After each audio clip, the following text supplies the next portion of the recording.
This is Gotham TV Podcast, episode 77. We're talking about Suicide Squad, the new movie from DC.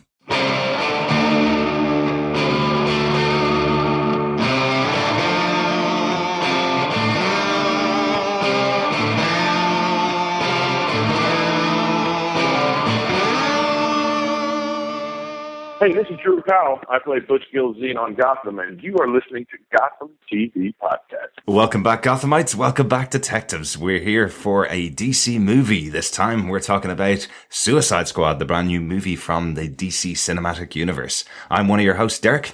Hi, I'm one of your other hosts, John. Yeah, great to be back talking about DC movies. We were talking about Batman v Superman, Dawn of Justice earlier on in the year, which we actually really enjoyed. Yeah, really enjoyed that, definitely. And it'd be interesting now to see what our thoughts are on this new expanded alternate DC universe that's now jumped on from the Christopher Nolan feel. And what, obviously with San Diego Comic-Con, you know, there are other linkages to this now that we can see coming through, of which there is one guest appearance that occurs in here that, to be honest, I wonder whether that was just slightly undermined by his exposure at San Diego Comic-Con. It would have maybe had a bit of a bigger impact for this film if we hadn't seen him in his full outfit back in San Diego Comic-Con, but I'm sure we will get to that. We'll definitely get into that as we go through. This is obviously going to be a spoiler-filled discussion about the Suicide Squad movie, which came out this weekend. If you haven't seen the movie, go ahead, check it out, and come back and listen to the rest of our thoughts on this podcast. If you want to hear any of our other podcasts, all of our discussions about Gotham since season 1, right the way through Batman v Superman, all of the comic books that we've discussed, all of the animated movies that we've discussed, go over and subscribe to us over on iTunes at gothamtvpodcast.com/iTunes or on any good or evil podcast catcher by looking for Gotham TV Podcast. You can also follow us over on Facebook and our Facebook group. Just come and join that at facebook.com/groups/Gotham TV Podcast. And our big other place to get us is over on Twitter. You can follow us at, guess what? Gotham TV Podcast. Great to have you with us again for this discussion. I think it's about time we get into the movie Suicide Squad. This movie was written and directed by David Ayers, who previously gave us Fury, Training Day, and End of Watch. Cool. Some 3 really good films, actually. Absolutely. So, on with the synopsis. Absolutely, John, take it away. A squad of villainous misfits is assembled by a secret government organization to help defend against a potential future meta-human threat to humanity. As the project is given the all-clear by the military, one of the meta-humans, Enchantress, has magical plans of her own to dominate humans, and the newly formed Suicide Squad is sent in to bring her down. In amongst all the chaos, the squad begins to gel and find its groove. Good stuff, John. Well boiled down from 2-hour movie into a couple of lines of your synopsis. I think. Yes, a very short synopsis this time. Yeah. But I think it's better for films to just have a really quick overview because, otherwise, you probably spoil the film. Yeah, probably. If you haven't joined us for any of our previous podcasts, the way we cover our episodes of our shows and the movies is we take 5 points each, where we discuss the things we liked, maybe didn't like, and the things that maybe some normal points or some Easter eggs about what we're covering. And this time is no different. We'll be discussing our top 5 points, our case notes, really, about this movie. Where do you want to start, John? Do you want to kick us off with your first point about the film, the thing that stood out to you most, probably? I am. This is my big thing for the film. The thing I really, really enjoyed from this movie was the characters. And in particular, Diablo, I really enjoyed. Captain Boomerang. I did like Jared Leto's take on the Joker as well, which was interesting. I still think I'm a Heath Ledger fan above this version, if I'm totally honest, at this moment. I think I need to probably digest it a bit more, maybe see it some more. There is talk that maybe a larger chunk of his role was cut out of this film. So maybe that would add a few more dimensions if there's a director's cut or an extended cut that's released. But I did kind of like his take on it, certainly because obviously we see probably for the first time him with Harley Quinn. Yeah. And I loved Harley Quinn. And one of the final characters from this was Amanda Waller. which was really, really cool. I liked how these interacted. Those are the characters that were within the Suicide Squad. I loved the interaction and the backstory, which we know between Harley Quinn and the Joker. Captain Boomerang, you were kind of thinking, well, how is this going to work? And to be honest, I think Jai Courtney, to me, it really makes up for the dreadful Die Hard movie that he was in, and really brings him back to the one shot movie with Tom Cruise, based around Jack Reacher. Jack Reacher, yeah. So I really liked his take on Captain Boomerang. I thought Amanda Waller really absolutely fantastic. I loved her hard edge, absolutely superb. So for me, the characterization of some of these villains that I didn't really know too much about so much was really good. And those that I did know about, I loved either the take on them, like Margot Robbie as Harley Quinn, but also then Jared Leto as the Joker. So this was really good. And I mean, that makes sense to me. I think that shows it's a good movie, ultimately, is because this is a bit of a characterization piece, because it's like the Magnificent Seven, except it's the Suicide Squad, it's villains, it's coming in. You should be looking at the dynamics between the characters or the individual characters. And I think this film did that for me. I really enjoyed seeing how they worked. And I think really just to, have all of that bounce off between Amanda Waller as a human, Diablo as a meta-human and his backstory, and then these sort of, the humans with special abilities like Captain Boomerang, technically maybe not a meta-human. Yeah. Same with just highly trained. Harley Quinn, just highly trained or just crazy. Yeah. Or Deadshot as well. Yeah. Really, really cool. Yeah. So to me, this was the heart and soul of this picture for me. And that I loved taking that away from this movie. Yeah. Their interaction and gelling together and just in amongst all this chaos. In a sense, maybe the story was fairly standard. It was fairly, a coming together piece and then fighting a common enemy and all of that, like Magnificent Seven, like, in a sense, Avengers, the Avengers or Avengers Assemble. But, in this sense, we've not had any of these backstories before, except for maybe, obviously, the Joker, but then he technically wasn't part of the Suicide Squad. Exactly. I enjoyed it as a first off, yeah. Listeners, if you're joining us for the first time, we do occasionally have points that cross over. I think a lot of my points are going to cross over with John's first point there, because you've kind of taken all the characters. But I will come to individual characters. This is the general thing. Yeah, well, for my first point, I wanted to talk about the one character that I think is not getting a lot of conversation, but absolutely stood out to me in this movie, and it is Amanda Waller. Viola Davis plays a fantastic part in this film.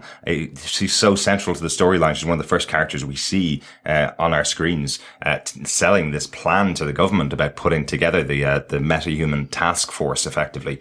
So really, her big plan is to get the Enchantress, this 5,000-year-old witch, to lead a team to take down threats that would be similar to Superman, basically, which is a really interesting concept and a great kind of takeaway from the Superman film, from Batman v Superman as well, that we do need a protection from these type of threats. I love how she sells it. She is the warmonger. She's really the one that's kind of selling the nuclear weapons to battle nuclear weapons. And she does it so well. There's no doubt in my mind that this part could be gender neutral, really. I suppose it could be any character that plays this part, but so well tied to the comic books. I think she plays a great version of Amanda Waller that we've seen from the comics and from other TV shows. She's been in Arrow. So we've seen that character played on screen before, but having someone with the gravitas of Viola Davis coming and playing the part does really help out, Absolutely. There's a great moment that she has later on in the movie when the Suicide Squad unwittingly, I suppose, save her in the city, in a bit of a Escape from New York kind of vibe, where they go in to save someone and then realize it's actually the person that's in control of the whole thing. Thought that was a really cool concept. But then she takes out all the workers that have been working with her in the entire plan, saying that that they didn't have enough clearance for this plan anyway. I really love what they did with her character. You know, it's kind of, she comes in and out all the way through the film, but you feel her management of the situation. You feel that she is totally the person in charge, whatever about Rick Flag, throughout the film, him being in charge of the team. She's absolutely the one with the finger on the trigger, the whole time. And I like that she is used that way. I think she's used really, really well. Definitely. I mean, this is definitely crossing over with one of my points. Yeah. I mean, Amanda Waller is a great counterpoint to the Suicide Squad. She's human and she's as ruthless as they are as villains, but she's on the side, you know, what you would consider to be the moral or the ethical or the right side. She's the good guy. And I think for me, the scene you describe is actually the best scene, and it would be one of my points as well. Right. It's the best scene from the movie. It was the moment in the movie which just absolutely encapsulated this, which is that, yes, these are villains. They've done bad things. They're crazy. They kill people. They maim people. They rob. They thieve. All of this. They have dubious morals. But they're also complex characters in the same way that the good guys are complex characters. And that scene where Amanda Waller shoots all of her staff because they didn't have the clearance and they didn't want to, she didn't want the Suicide Squad and what they were doing to get out, showed the ruthlessness of the good guys as much as the bad guys would have. And so it blurred the lines. It made that moment where actually, in an unsentimental way, you could connect with the bad guys because you're seeing someone who is technically on the other side doing something equally abhorrent, calculated and emotionless as Deadshot would do, say, for example. And in that moment, instead of all this trying to connect Deadshot to his family and the child and all this type of thing. Yeah. In that moment, you could connect with the Suicide Squad because what you realize is that there is potentially no good or bad, just varying shades of grey. And sometimes, ultimately what they did is they saved humanity. So they were the good guys, but they also have questionable morals, ethics, and all this. Yeah. And I think in that moment where she just pulls out the gun and shoots them in the head, one at a time, in front of them, and is matter of fact about it, that to me was where it was the heart and soul of and central element of this entire film. And I thought it was excellent. And I was so glad that it was Amanda Waller that provided that. And as you say, Viola Davis was just really, really good. Absolutely. Yeah, totally. Is that your second point? Or is that? It is really. Yeah. It was one of my points. Yeah. Yeah. So for my kind of second point, I'm going to talk a little bit about the negatives because it does play in quite closely with this. I think the tendency within this film to try and make the bad guys into good guys just goes a bit overboard for me. I really wanted to see a film where we have got the villains as leading it. You know, I think there was talk for many years about a Spider-Man spin-off, which would be the Sinister Six, all the bad guys getting together and doing a villainous plot together. It's something I've always enjoyed in the comic books. DC are well known in the movies and in TV shows that they have some of the best villains out there. Their villains are usually very strong. So putting 7 of them together on screen, this should be the most villainous group possible. And maybe, they're not let off the leash, obviously. But perhaps they do need someone to calm them down at the end of the film when they're going to go on a big villainous plot. I was kind of hoping that we'd see a bit more of that. Yet every character who gets a backstory, it does feel like they're trying to humanize them and make them good guys. And I didn't think that was supposed to be the point of this film. I thought the point of this film was to say we're using the most lethal weapons to aid us as being the human good guys. We're going to be aided by the most lethal, deadly people in the world, to take out an even greater threat. But if these guys are let off the leash and are released from our control, then they will go on a killing spree, that kind of way. But I don't get the concept that Deadshot, for example, would actually go on a killing spree the next day. He would just take more money to kill people based on the contracts. Yeah, I get the distinct impression that all the way throughout the film, Will Smith's character of Deadshot, or his version of Deadshot, is being given contracts for bad people, really. You know, he doesn't kill women and children, for example, as he says early on. Yeah. It's bad guys taking out bad guys are the kind of contracts that he takes. You know, it's given that impression, and he's doing it all for his daughter, and he's trying to get her put through college. It's shown at the start that it shows his bank account with $20 left in it. So he's taking that big payment at the start because he needs to get his daughter out of a bad situation. You know, those kind of backstory pieces, which make Will Smith's character much more sympathetic than I thought Deadshot would be. We've seen a version of Deadshot in the Arrow TV show, and he's not sympathetic at all. He is a absolutely murderer, not. Yeah, which is what I would have expected, and I think that's partly to do with the casting of Will Smith. I think it's kind of like Arnie in the 80s, where you put Arnie in a film and he wants to make sure that everybody looks up to him, and that kind of feels like what Will Smith did with this part here as well, where he needs to have a backstory for his character that's justifiable when his kids go and see the movie, kind of thing. It always feels like something that Will Smith would do. While I love him as an actor, and I do think on screen he has some great moments, I think that was a bit overplayed in this film. I think you're right. I think it seemed a bit hammy sometimes. However, I loved the part at the end where it could have been really uber hammy, to be honest. But I love the fact that it was trigonometry, that he was teaching his kid and talking about it in terms of this is the angle you would take to shoot someone, but you've got other variables involved. I thought that was excellent. I thought that was really good fun. And there was a nice little twist instead of him just simply seeing his daughter. Yeah. But I agree, whether it was necessary for him to have this kind of sympathetic good guy type of character, like he was only doing this bad stuff just to help his child.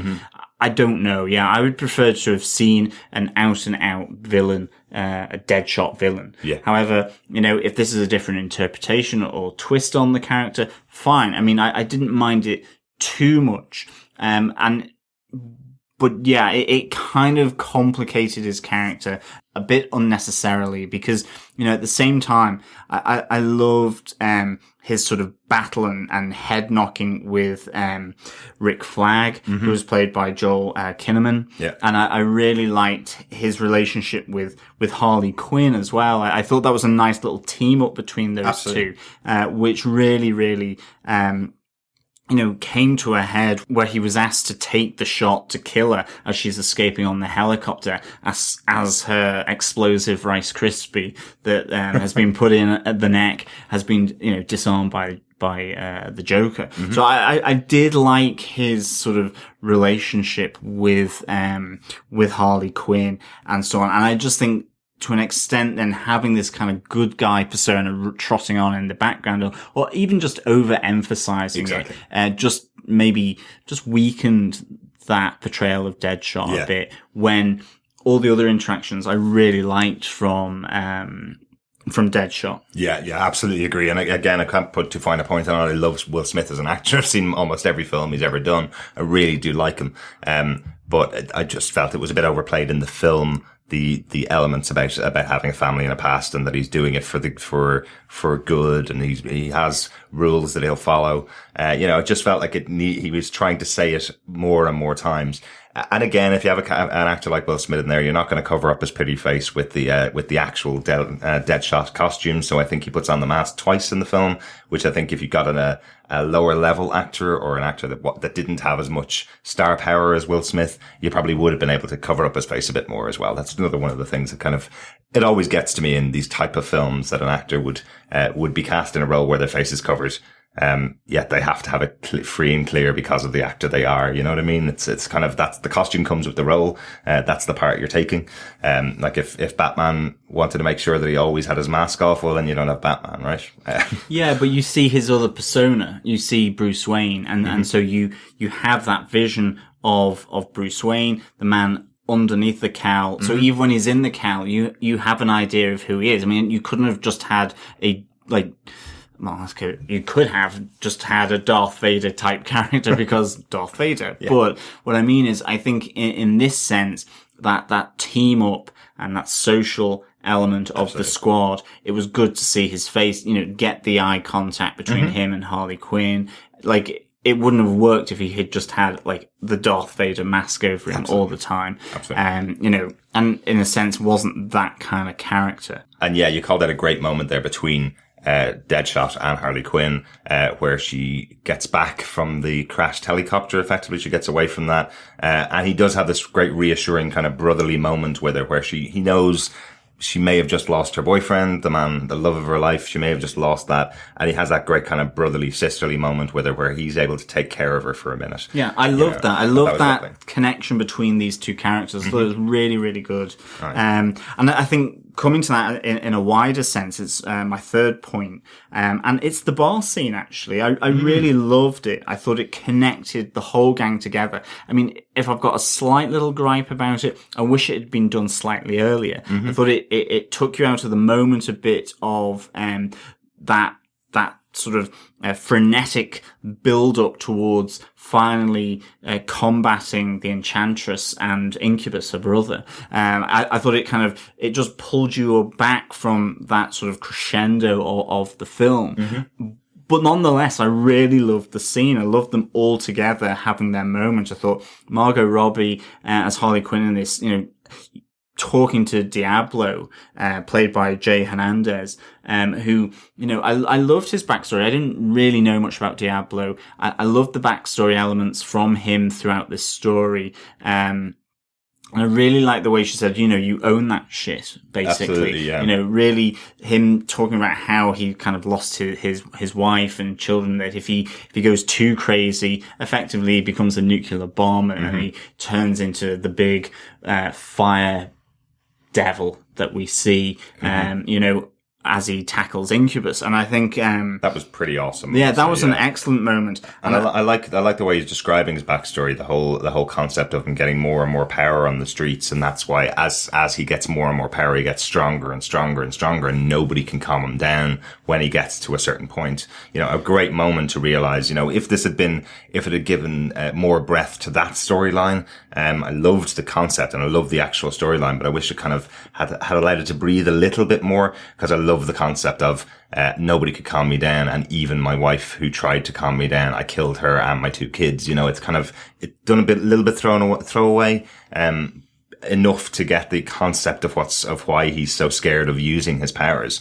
But I would have liked a little bit more focus on it, but I really enjoyed it. I thought it was a great concept. But that whole coming together of the gang, that cementing of this, uneasy grouping and squad, was really, really good. I mean, even just with Deadshot saying, we are the patsies.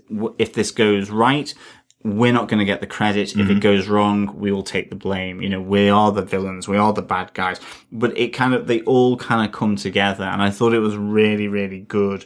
My only thing was maybe a little bit earlier on could have been good, but I suppose it would have been difficult to have that because they were in custody. Or maybe a bit more of a moment, say, on the plane. It didn't necessarily have to be in a bar or something. Could have been another moment. But I loved it. I thought it was a really, good little scene. And again, bringing in Rick Flag, who, in my mind seemed to have been a bit like the unnecessary Basil exposition, from, Austin Powers, where he seemed to just be saying, now we can kill her, when it's kind of obvious, or, he kind of got caught in that kind of position an awful lot within the script. And it was nice to see him in that moment, because obviously, with regards to the Enchantress, or June, Moon, played by Cara Delevingne, Her of the eyebrows, and model fame, absolutely. That was an interesting story, and the one that really drove this squad coming together, really forcing the hand of the government to acknowledge what Amanda Waller was saying, as she sort of goes off on a different path and actually undermines, or seemingly undermines Waller's plan to bring them together, by going off and doing her own thing, basically, with her brother. It was good to have Rick Flag in there as well, sort of finally, realizing that the group were fit for purpose, shall we say, in that military sense. You know? Absolutely. There is one moment. I don't want to sound like I'm just pointing out the bad things. You are saying a lot of the points, and I agree with almost every point that you've said so far about the movie. But there is a moment with Rick Flag that I think is probably the worst worst moment for him, being the exposition guy. It's where Katana is looking at her sword, which we've been told gathers the souls of the people it's killed. She's looking at the sword going, and we have subtitles explaining it as well, that she's saying, I'm doing this for you, my darling. We will be gathering more souls today. And Rick Flag says, you see, the sword captures the souls of the people that it's killed, and the person that killed her husband used that sword, so her husband's soul is trapped inside. You're going, we get that as an audience. We've been told all of that leading up to it, and we've seen it written in subtitles. It was almost as if, well, in case you can't read subtitles, I'm going to say it out loud. It just didn't make any sense why he would explain it. And I felt it's a bit of a thankless task that he has a lot of the time in this film. The moment you mentioned at the end of the film where Enchantress's heart comes out and he goes, her heart's out now, we can kill her, which was their entire plan. So, and everybody had seen the heart come out. So again, he's given these moments of exposition that just weren't needed, even for the youngest member of the audience that'd be going to this. It's a 15s and over film, for us. So most of them would have enough cop to see exactly what was going on screen. So I felt he was being given a thankless task by being handed these lines of dialogue that just didn't need to be said by him. Absolutely. I mean, I think, it wasn't, that's just kind of the script. And unfortunately, he was the exposition person in a lot of these cases.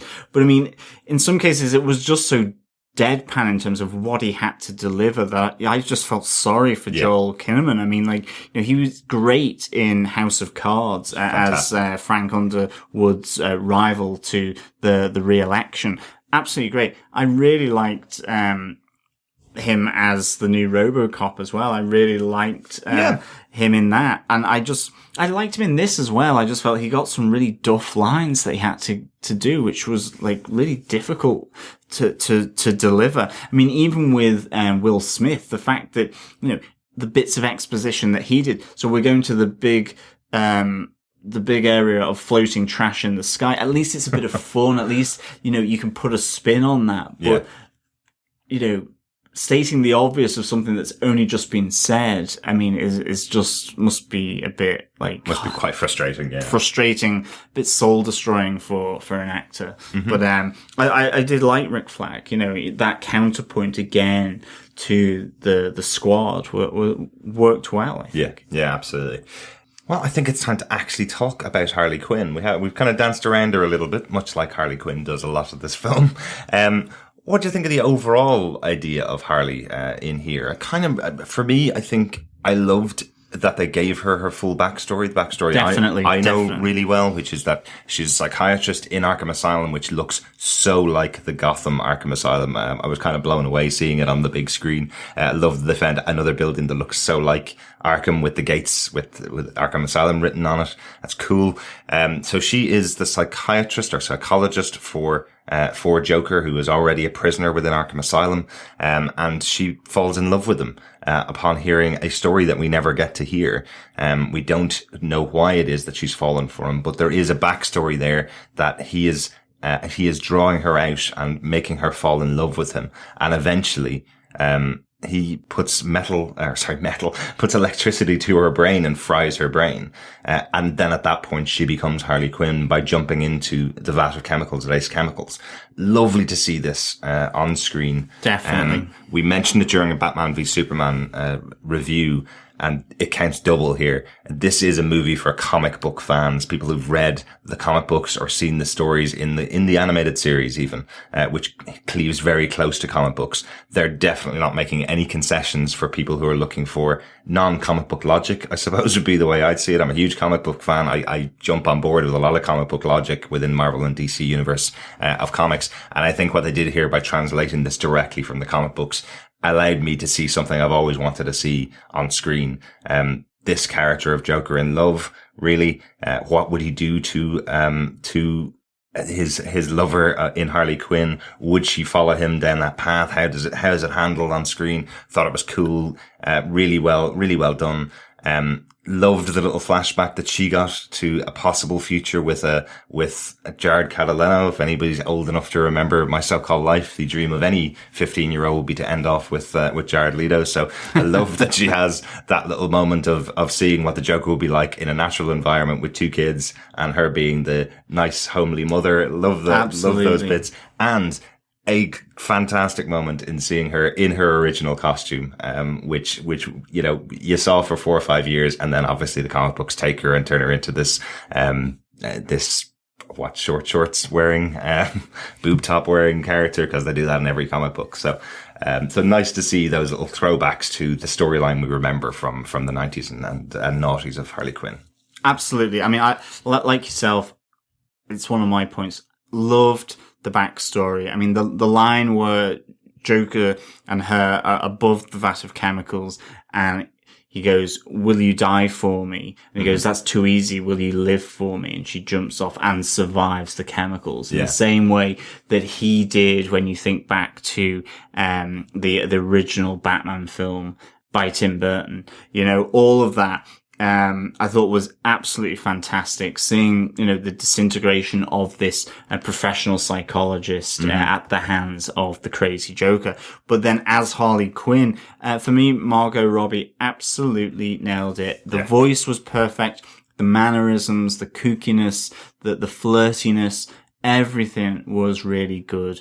You know, the only thing I wish they had done is I wish they had pared back her from the trailers, because I felt that there was a moment where I thought, am I seeing just a lot of trailers, a lot of short dialogue which was put into the trailers, and now I'm seeing it on screen again, and I'm going, of course it works within the scene, but, you know, it was very snappy one-liner from her, and I think that was good, but it sometimes, as I say, the moments when she's having a more of a conversation with Deadshot, I thought was really good as well. And I just think they absolutely like nailed her kookiness, you know, her looking out saying, "Look at the bright lights," and, you know, picking the handbag off the out of the shop window. You know, we're the bad guys. She just really reinforced the fact that these were misfits together, bad guys together, and being forced to do something together, and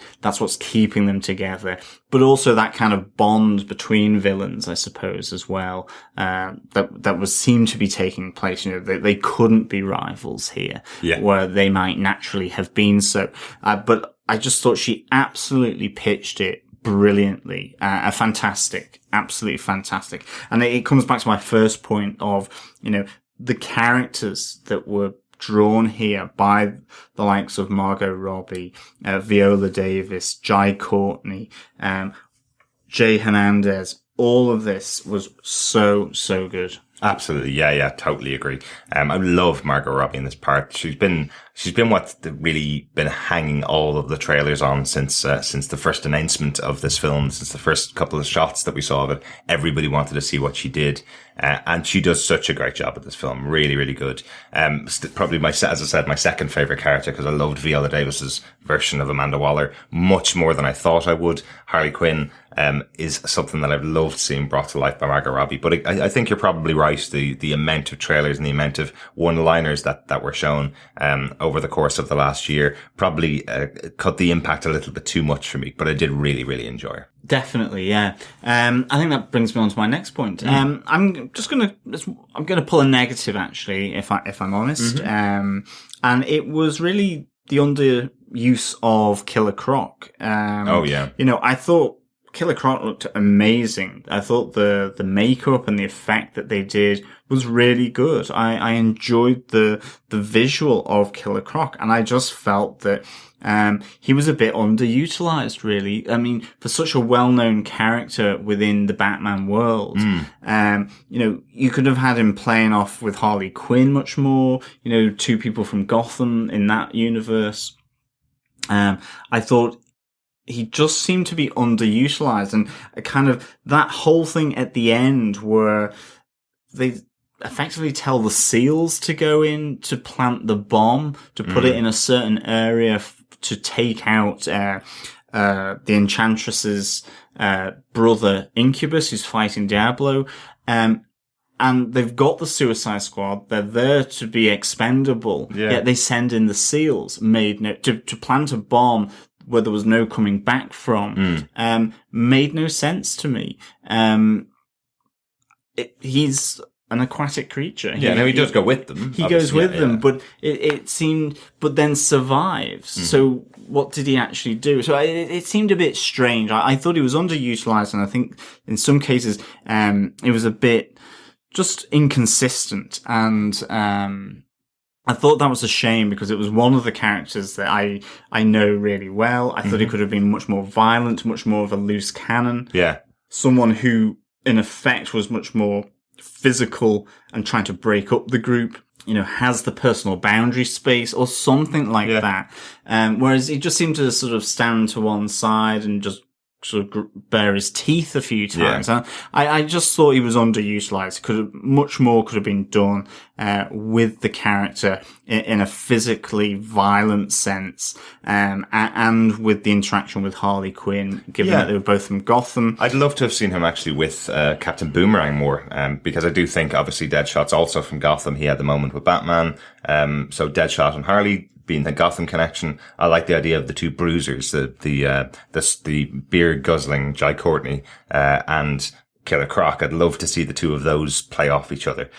Just to kind of add a bit more dimension to the full Suicide Squad so that everybody doesn't have to play off the awesome Margot Robbie, She had a lot to do in this film. Will Smith had a lot to do in this film. I'd like to see a bit more with the rest of the team. I know you can't serve everybody equal amounts in a film like this. No, and I mean, the actor Adewale Akinoi, Abaji, I hope I've got that right. But, from Lost. That's right. Really good.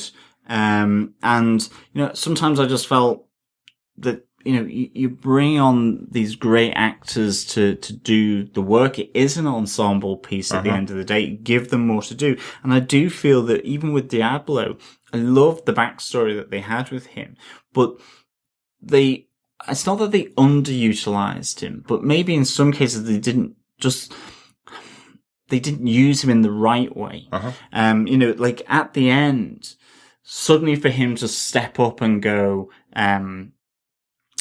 I've already lost one family, I'm not losing another. Yeah. Yet for the whole, up until that bar scene, where maybe that got reinforced, up until then, Diablo was kind of standing back going, I can't get involved because if I lose my rag, if I lose, my concentration and my temper, then things will just become too much and I won't be able to handle it. And, I turn into a nightmare, basically, and a bomb. And he seemed distant. He had the kind of little, clash with Deadshot as well. He wasn't connecting with anyone, or he didn't seem to be really to one side. And yet at the end, he comes to her and says, I'm not losing another family. And to me, that just felt slightly out of left field. As I say, maybe in the bar scene where, Margot Robbie, as Harley Quinn says, you own that, you own that darkness, that evil, or that power that you have, even if it is for bad, you own that.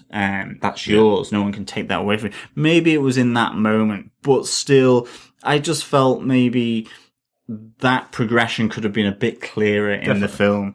And I think the other thing is as well is, he was the only metahuman left in that group. After Enchantress has, in a sense, betrayed that group, and betrayed Rick Flag.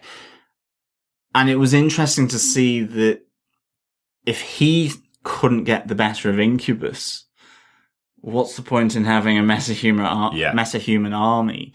And it ended up being by a good old fashioned bomb that killed him. So why not just send a warhead into there from afar? I mean, that was the thing. Well, they had to keep him in place. That's what Diablo's job was. It was keeping him in place. This is an ancient evil that only could be kept in place by Diablo, and then the bomb exploded. Yes, but they were staying in that place anyway. So essentially, go up into the upper atmosphere, drop a load of bombs. I mean, that, they didn't know that they were coming until they were there, and then she sensed them, did the Enchantress. So, I don't know. It kind of just, it would have been better for me if Diablo had died fighting Incubus, but ultimately had slain him as well. Yeah. Because then you wouldn't need the bomb. Yeah. Or if the bomb was ineffectual, they tried that and they had to get that close or something, you know? But Yeah. I don't know. It just didn't fully work for me. But having said that, I still enjoyed it. Yeah. You know? Yeah. I think one of the things that really stands out to me after seeing the film, and I did, you know, again, don't want to point out all the negatives, but I do feel the movie was edited within an inch of its life. A lot of the time it felt like a lot of MTV videos pulled together into a full form film. So they're editing dialogue to keep it short, to keep everything snappy. You mentioned the one-liners from Harley Quinn. It's like as if she says a one-liner and then the camera cuts to somebody else. So there's no breathing or laughter or no moment to kind of catch your breath, or for some scenes to breathe. So I think there is a possibility that there was some more stuff in there with Diablo. There's a possibility there was more stuff in there with Killer Croc, in those scenes. And it was determined that we need more Will Smith maybe, so we'll keep his scenes and lose some of theirs. We need more Harley Quinn. We'll keep her scenes rather than theirs. They may not have even filmed them. That may have been something that was being done in the script. It just felt like a lot of stuff was being cut down that should have been in the film. We know for definite, as you mentioned earlier on, there's a lot of Joker stuff that was done and was cut from the film because he's not even part of the Suicide Squad. Why would you focus on the Joker character? He's not supposed to be in this film. His central piece is that he's her boyfriend. That's it. That's supposed to be the bit for the Joker in this film. There is another scene as well, now that we're talking about it, which is where Captain Boomerang is in the bar with everybody else. They make this decision that they're all allowed leave. He leaves and goes out the door. In a very funny moment. That's a great moment where it's like, you don't have to stay. Nobody has to do this, if they don't want to. And he goes, all right, I'm off, and leaves. And then they leave the bar, and within 3 seconds, he's back walking beside them. And there's no explanation at all. So It is just a comedy moment. It doesn't mean anything at all. It's not his character doing what I thought he would do, which is walk away and go back to Australia. Yeah, because it's just for comedy effect. Yeah, because he was trying to leave in the first instance, and he was testing whether the explosive Rice Krispie was actually real by sending off Slipknot. Yeah. So who unfortunately realised that it was turning into a sugar puff. That's right. So basically, it was. Yeah, that was a bit weird. Yeah. So I don't know. I believe there's no actual director's cut. David Ayers says this is his vision for the film. This was his final cut that he turned in. It was approved.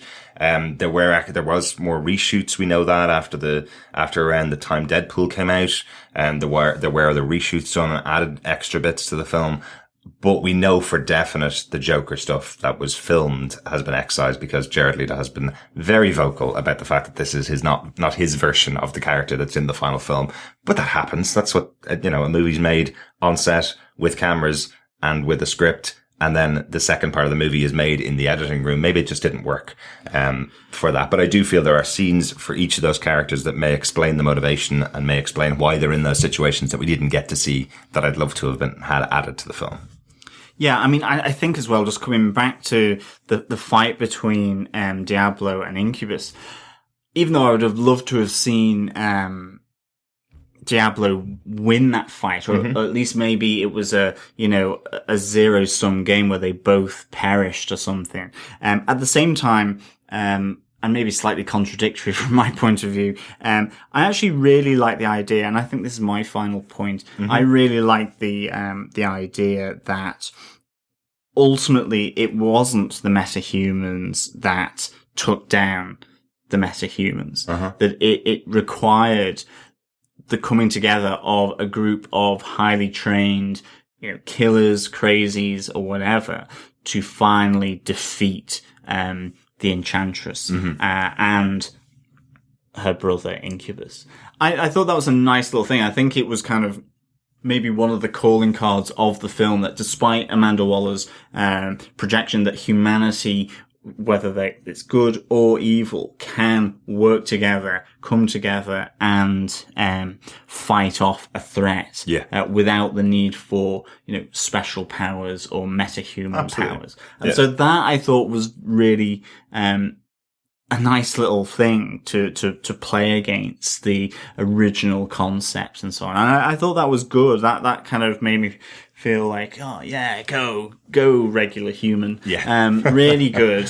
So Yeah, I thought that was good, even though it kind of flies against what I've just said. Right. But I did like that. I mean, what I mean is both ways I kind of liked, really. Yeah, no, I definitely like that, and I think it's a good piece to take from the Batman v Superman and Superman concept, which is constantly that discussion that must go on. If there are meta-humans in the world, this would be the discussion. Oh God, what the heck do we do now? We've got someone that can punch a hole through anything in front of him and can blow things up with his eyes. How do we stop that? That was the original question that was posed in Man of Steel. I like that it's answered here. We do have an answer for it. Not a great one, but at least humans can stop it. There is a way. I like that. That's a really good idea. I think we've gone through major points, overall. I have a few little notes about the movie, and I think one of those, is something that you mentioned earlier on, which is the guest appearances that we see in the movie. Mm-hmm. We do see Ben Affleck's Batman. Brilliant, yeah, really good. Nice little moments to see him in there 3 or 4 times actually, but more than I was expecting. So I didn't expect him to be the one that arrested Deadshot. Thought that was a cool idea. We see the death of Batman at the hands of Deadshot, which I thought was, in his flash forward, I suppose, as they probably want to call it. And we see him chasing down the Joker and Harley Quinn, which is very really cool. good. And capturing Harley Quinn. Mm-hmm. And I like the fact that he brings her out, and of course, she's faking that she's unconscious, and tries to get him. That's, I was kind of half expecting that, but still, I liked it when it came. It was really good. Absolutely. And of course, there's the Ezra Miller cameo as well, which I thought was cool again. Oh, yeah. He took down Captain Boomerang. Yes. Really, really enjoyed this. As I say, it's what I was kind of alluding to at the start of the podcast, was this idea was, the fact that we saw his costume at San Diego Comic-Con. Yeah. It was released then. It was kind of spoiled then in the Justice League trailer. Whilst you could have had Ezra Miller in the trailer just as Barry Allen, I was kind of, okay, really good.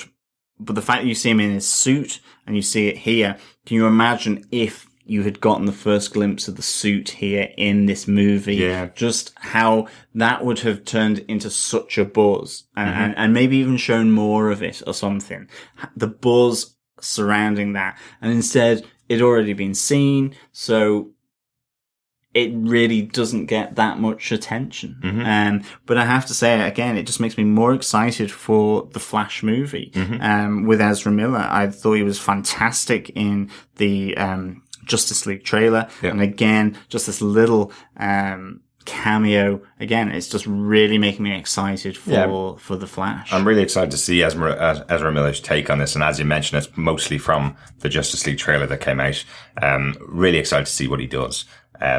It was a pity that it's only a blink and you'll miss it cameo, but hey, it's the Flash. That's kind of what he does. Exactly. Right? So cool to see that as part of the movie.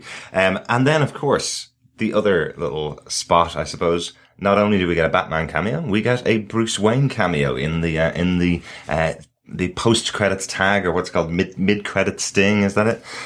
Which is the next one leading up to the Justice League, where we see that it is in fact Amanda Waller. Obviously, makes total sense after watching the movie, but she's the one that gives him the information on where to find the metahumans. Makes so much sense, and I love that they've given something else for her character to do right at the end of the film, where she hands over the information to Bruce Wayne, and she tells him, you look pretty tired, you might not work, you probably need to stop working nights, and he tells her, if you don't shut down this program, me and my friends are gonna shut it down, about the Suicide Squad, which I love that there's a nice little connection there between the Batman series of films and these movies, making sure that it is all connected now on the DC side. Yeah, I mean, really good mid-credit little scene there that means something as well, which I always think is important for these things. I think, yes, they can be fun, but they also do need to mean something. And to be honest, good on them for taking something that Marvel is doing well and saying, look, we're going to do the same thing. I mean, at the end of the day, it isn't necessarily something entirely new. In effect, it's a reverse James Bond film moment. Instead of having it at the opening, they do it in the end credits. So fantastic. Really good to see this being used, and in a meaningful way as well. I've just got one note. It's my funny moment. It's the gyrating hips of death from the Enchantress. I knew we'd get there eventually. The Zumba dance of disaster that she's doing. There is one moment where she's kind of got her arms out to the side and she's moving her hips around to presumably get more trash into the air to create this machine that's going to destroy humanity. And I thought, what a great way to bring death and destruction down onto a world. You dance away to it. In Ireland and the UK, there is the Dancing on Ice and this ballroom dancing TV show. I don't particularly watch it or like it. Yeah. But I just thought that puts a whole new spin on Come Dancing. Is it Come Dancing? Yeah, something like that. Anyway, that's why I don't watch it. I don't really know. But it's the gyrating hips of doom from the Enchantress. Can I say I'm really sorry for poor Cara Delevingne? I think this is what they wanted when they hired a model in the movie. She's done a couple of films and she is getting some really good critical praise for other films that she's done, but there is absolutely nothing for her here to work with. The early on moments where she's playing the character of June. There's some good little bits there where she's trying to keep Enchantress at bay. There's some little bits there, but that's probably 2 minutes of her performance. The rest of the film is just her in a skimpy top, gyrating to CGI basically, which is really unfortunate for the actress. Yeah. I mean, she was really good as June Moon, and that whole thing between her and Rick Flag, I really liked. I thought actually more could have been pulled out from it, but it was still good. I also think the other funny thing that she has as well is the bad case of talking in your sleep. It's like, Enchantress. Oh, damn it. Oh no, I've just called my alter magical ego by talking in my sleep. So I could have said any other word in the English language. Why did it have to be that? Yeah. Yes. Terrible little moment for the poor thing. It was just a bit convenient that that was the word that she used. It would be like Mary Poppins in her sleep going, supercalifragilisticexpialidocious. I can't believe you went for that as your example. Well, it's because it would have been so outrageous that would have happened. I am certain there's an explanation for this. I'm certain that the whole point is Enchantress has possessed her. She's under her skin. I'm sure this is her way of forcing herself through at a moment of weakness for June while she's asleep. But that was never said in the movie itself. So I'm going to give it that. I'm going to say... No, me too. It was funny. Hilarious. It was hilarious. Absolutely hilarious, definitely. I think the other note is just the massive soundtrack as well. Oh, absolutely. For the movie. I mean, I don't know whether he was trying to go Quentin Tarantino on this with just all the musical references peppered throughout this movie, but some really good tunes in there. Yeah, the soundtrack's excellent. Really, really like it. Love the 21 Pilots song. Love some of the other songs that are in there. I was quite amazed that every single song they used for all of the trailers. I think they've had 6 or 7 different TV spots and trailers with different music, all done to music. I was quite surprised that all of them were in the movie. I think there's over 20 tracks included in the film itself. While we were waiting for the final possible, what we thought there might be a final teaser scene at the end, while we were waiting for it, I couldn't believe how long the music cues were all scrolling up on the screen. There's so many of them. But yeah, it really worked. And again, if you're going to do this kind of film, which is really punky and has that kind of definitely a base in music, you're going to have everything scored with popular tracks from now. There's some really good tunes. Really, really enjoyed it. The last one, because I don't know whether it's come across, about Joker. Let's have a quick discussion about Jared Leto's Joker. You mentioned it earlier on yourself. For me, I really think there's not enough here to make my decision whether he's the best Joker, the worst Joker, or a terrible Joker, or a good Joker. He served a backstory. Yeah, ultimately, and I liked his take on it. I really did. I must say, I did like his take on it. But I'm going to wait for the next Batman film, and I'm going to look forward to seeing Jared Leto. I definitely don't want another version of the Joker in a future movie. I want Jared Leto to take this character and play a big role in the next movie. And if it's Justice League, if it's the next Batman film, the solo one that's supposed to be out in 2019, I like his take on it. I want to see him play much more in the movie. So do I. I really liked his take on it. It's not so much that I liked or disliked it compared to Heath Ledger's. For me, I just prefer Ledger's portrayal because I liked its context within the Nolan films, and I just thought it was done so well. And it's not saying one's better or the other. It's just my preference is for Heath Ledger's, but I liked Jared Leto's take on the Joker, and I liked it fitted well. And yeah, I don't want to see multiple versions of the Joker now. I think Jared Leto is the Joker, and I can't wait to see him with a bigger, meatier role, because at the end of the day, it felt right. It just worked within the context of the film. Yeah. Him like taking on this meatier role. So it just is good to see, and I can't wait to see more of him as the Joker. Definitely. This just wasn't the film for it, and I think they made the right choice. Probably, I'd love to have seen a bigger role for a minute, but I actually thought going into the movie he was going to be the bad guy. That's why I thought they weren't revealing a lot about him. I thought he was going to be the thing that the Suicide Squad were chasing down. That Harley Quinn might have to fight with the concept of taking down the Joker. I thought that was going to be the big thing, and then it's like they introduced Enchantress as it's a 5,000-year-old witch, and the way we're able to control her is by having her heart in this locked box, which takes ages to open. She's a witch. And instantly I knew, she's going to be the bad guy, because she's going to be able to do whatever she wants to. She was able to break into a Russian vault and get the plans within about 3 seconds of them giving that to her as a mission. I don't think you're going to hold on to that heart, love, for very long. But that's the concept I thought they were going for, that it was going to be the Joker as the bad guy. That would have been a great concept for the film, and it would have elevated the film. I think with that, what I would say on this, to give an overall impression, I really enjoyed this film, and I enjoyed it as an action piece. For me, the best part about this was getting to know the characters, in the Suicide Squad, and particularly ones that maybe I didn't really know so well. Standouts for me were Harley Quinn, Amanda Waller, Jai Courtney's Boomerang, Jay Hernandez's Diablo. I liked how... So all of them. No, I like Will Smith as well, but because I've watched Arrow, I feel like I know Deadshot. I know he brought different types and feeling towards that character, but for me, I loved these characters. I love the fact that Captain Boomerang worked, and that was down to Jai Courtney and how he did it. I love the fact that you had two really strong women central to this film in Harley Quinn and Amanda Waller. Really good. And Diablo, I loved his backstory. I loved his sort of subduedness. So this was really good for me.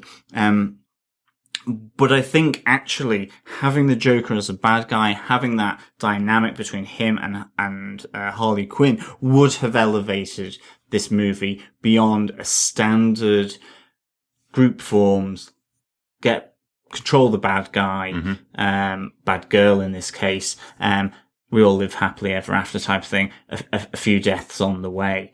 I know I'm maybe being a bit ingenuous there, but it is that, it's that standard kind of story, and it's what they do around that makes it work or not. Right. And I think they did just enough. I would definitely give this, 3 skimpy trousers with a baseball bat out of 5. Go in and watch it as an action movie, and really enjoy the characterization, in particular Harley Quinn and Amanda Waller, and just enjoy the fest of having these bad guys together on screen. Yeah. I'm probably about a little bit lower scoring than you, but I do think it's middling. I think it's not as good a film for me as Batman v Superman, and not as good as the extended version that we've now seen on Blu-ray. I'm hoping there's more to come from the Suicide Squad. I did like the reward for these guys at the end of doing the whole thing when Amanda comes out and says, right, that's 10 years off your sentence, and they all go, but we have life sentences. 10 years off is nothing, really, is it? like that. Or 3 life sentences for Captain Boomerang. Exactly. I like that kind of idea, and that joke, which basically means they're back on ice again until the world needs them again. I like that it's not just happily ever after. Nobody gets exactly what they wanted. Nobody gets to go back to their old lives. They're all back in prison, except for one character, Harley Quinn, who's been rescued from prison by Joker. So maybe we will see that movie where Joker that is would be cool. up against the Suicide Squad, and maybe that's the next movie. So you never know. Overall, really enjoyed it. I'd recommend it. It's a good, fun night out. Yeah. But, it's a comic book. It's supposed to be disposable. It's supposed to be fun. Go enjoy it for that. It's not going to set the world alight, though. Exactly. And that's why I give it 3 out of 5. Ultimately, it's a recommend. Go and enjoy it. Sit back, relax, and in effect, don't take it too seriously. Absolutely. Really good in that sense. Well, that's it for our Suicide Squad review. Really, really glad that you joined us for this one. We'll be back again, obviously, with a couple more podcasts before season 3 of Gotham starts in autumn, we hope, in the UK and Ireland on Channel 5. We still don't have a date, obviously. We're about a month out from when it starts back in the US, so we're hoping we'll get an announcement of a date for the UK and Ireland soon. But I'm sure you'll be able to find us with our new podcasts as they come out. Just make sure you subscribe to us over at gothamtvpodcast.com/iTunes. While you're on iTunes, why not leave us a review? It allows other people to find the podcast, and we'd love to hear from you. If you want to send us any feedback on our episodes, you can email us at feedback@gothamtvpodcast.com. Yeah, you can also send feedback or comments on anything to do with the TV show Gotham or the DC Universe. Just go to facebook.com/groups/Gotham TV Podcast, or you can go over to Twitter, find our Twitter handle at Gotham TV Podcast, if you have something to say in 125 characters or less. Yes, because you need a few less. But yeah, so good to have you join us. We'll be back very soon. Thanks so much. Yeah, as always, thank you so much for listening, and we will be here again next time. Bye. Until then, we're going to be listening to the soundtrack for Suicide Squad, I think. Absolutely. Bye.